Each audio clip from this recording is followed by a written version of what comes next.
Assalamualaikum warahmatullahi wabarakatuh. Sahabat berbagi cerita yang dimuliakan Allah. Abdullah bin Ubay bernama lengkap Abdullah bin Ubay bin Malik bin Harits bin Ubaid bin Malik bin Salim al-Khazraji. Mempunyai banyak budak perempuan yang salah satunya bernama Masikah yang dipaksa untuk menjadi pelacur. Hal itu dilakukannya semata-mata hanya untuk memperoleh tambahan kekayaan. Perempuan yang terlibat dalam pekerjaan tersebut juga diharapkan dapat melahirkan seorang anak dengan tujuan untuk diperjualbelikan kepada pihak lain.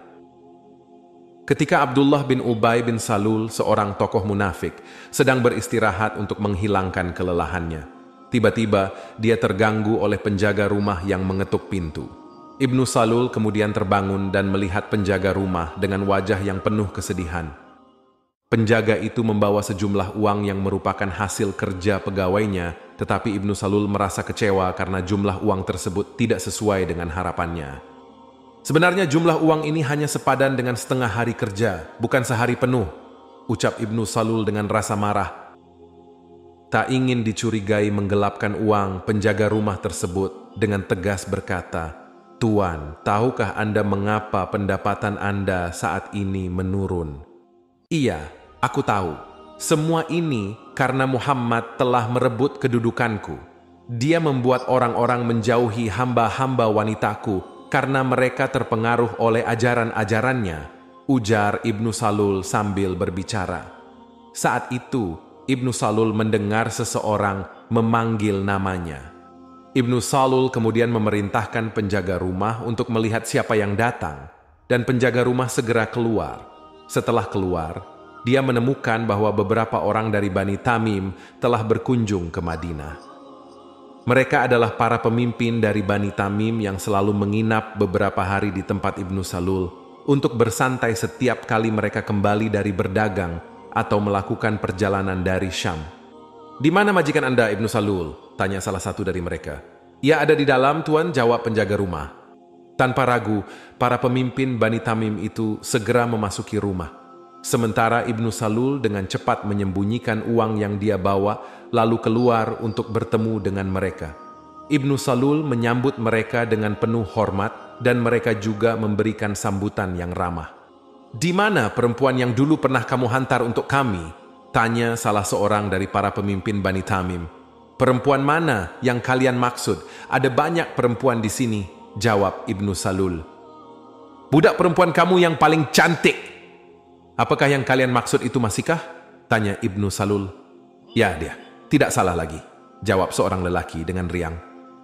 "Nanti akan kami hantarkan dia untuk kamu semua bersama yang lain jika mereka mau," kata Ibnu Salul.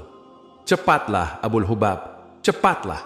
Kami akan memberikan uang sebagai upah kepadanya nanti," jawab seorang lelaki dari Bani Tamim. Ibnu Salul yang tak sabar ingin segera mendapat upah, kemudian menyuruh penjaga rumah untuk memanggil Masikah dan hamba-hamba wanita lainnya. Namun penjaga rumah menjawab, "Masikah tidak mau lagi melakukan hal itu, Tuan." "Bagaimana hal itu bisa terjadi?" tanya Ibnu Salul gusar.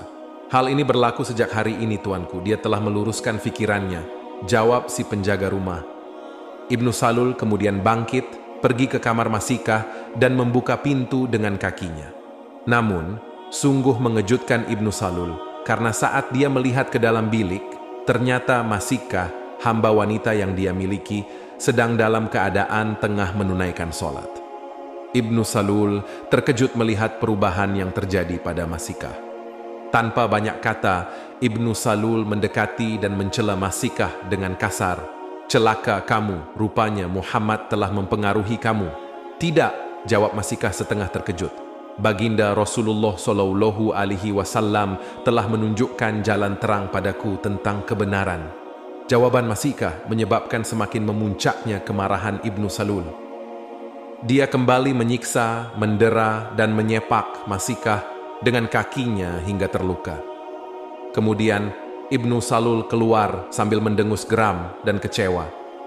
Penjaga yang melihat itu pun berkata, "Biarkan aku bicara dengannya, Tuan, agar dia bisa kembali seperti sedia kala." Penjaga rumah Ibnu Salul kemudian memasuki kamar Masikah bersama seorang wanita. Ketika dia melihat Masikah terluka, dia merasa iba. Wanita yang menemani penjaga rumah itu kemudian membantu merawat luka Masikah dan mengambilkan sedikit buah. Ketika berada di dalam kamar, penjaga rumah itu kemudian bertanya kepada Masikah tentang apa yang telah dilakukan oleh Ibnu Salul padanya.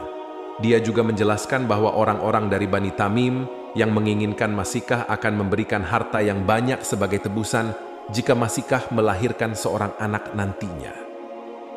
Demi Allah, aku tidak akan durhaka terhadap Allah lagi walaupun tubuhku dipotong-potong, tegas Masikah. Masikah telah lama menjadi budak wanita Ibnu Salul, dipekerjakan dalam hal-hal yang tidak baik, digunakan sebagai pelampiasan nafsu para lelaki yang mencari kesenangan. Sebelum Rasulullah hijrah ke Madinah, Ibnu Salul telah memaksa hamba-hamba wanita dari kaum Yahudi dan yang lain, termasuk Masikah. Secara sembunyi-sembunyi, Masikah mendekati wanita-wanita dari kaum Anshor untuk mendapatkan informasi yang lebih jelas tentang Islam. Melalui ayat-ayat Al-Quran yang dia dengar dari wanita-wanita Anshor, hati Masikah akhirnya menerima cahaya yang terang, dan seiring berjalannya waktu, Masikah semakin memahami Islam.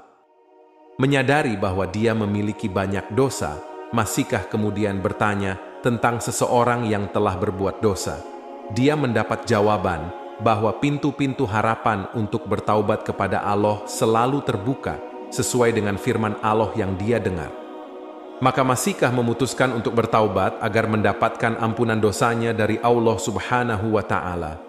Akhirnya ketika malam tiba, sementara hamba-hamba wanita lainnya tengah terbuai dalam kesenangan, Masikah keluar dari rumah Ibnu Salul secara diam-diam. Dalam kegelapan itu, Masikah dapat keluar dari rumah Ibnu Salul dengan selamat. Namun setelah Masikah keluar, dia menjadi buntu dan bingung harus kemana kakinya melangkah. Dalam kebingungannya, Masikah teringat kepada seorang wanita tua yang pernah memberikan informasi kepadanya tentang Al-Quran, membantu dia mengenali Islam, dan mendapatkan hidayah Allah Subhanahu wa Ta'ala. Masikah kemudian pergi ke rumah wanita tua tersebut yang tinggal sendirian. Wanita itu dengan tangan terbuka menerima kedatangan Masikah. Pada esok paginya, wanita tersebut mengantarkan Masikah ke masjid untuk bertemu dengan Rasulullah SAW. Saat Masikah tiba di masjid, Abu Bakar keluar dari masjid.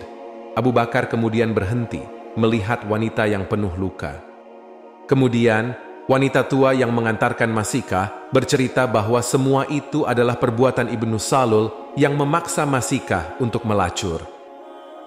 Abu Bakar kemudian masuk kembali ke masjid untuk berbicara dengan Rasulullah SAW dan menceritakan pengalaman Masikah.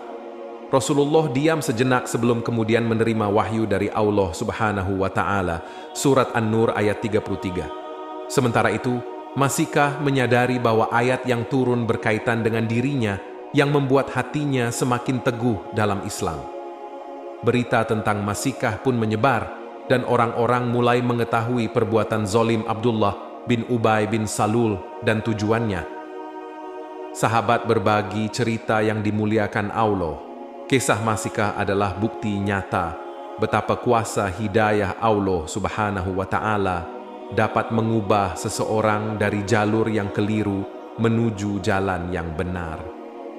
Kisah Masikah mengajarkan kita bahwa tidak ada dosa yang terlalu besar untuk diampuni jika seseorang sungguh-sungguh bertaubat dan mengubah jalan hidupnya menuju yang lebih baik. Allah selalu membuka pintu rahmat dan pengampunan bagi siapapun yang datang kepadanya dengan tulus.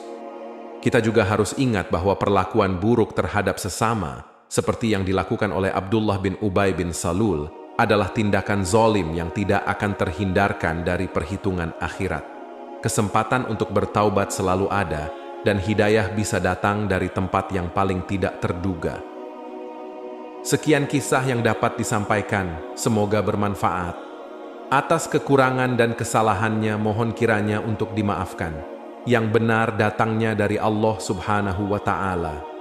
Apabila ada salah, itu datangnya dari saya pribadi sebagai manusia biasa. Sampai berjumpa di kisah menarik yang penuh makna selanjutnya. Wassalamualaikum warahmatullahi wabarakatuh.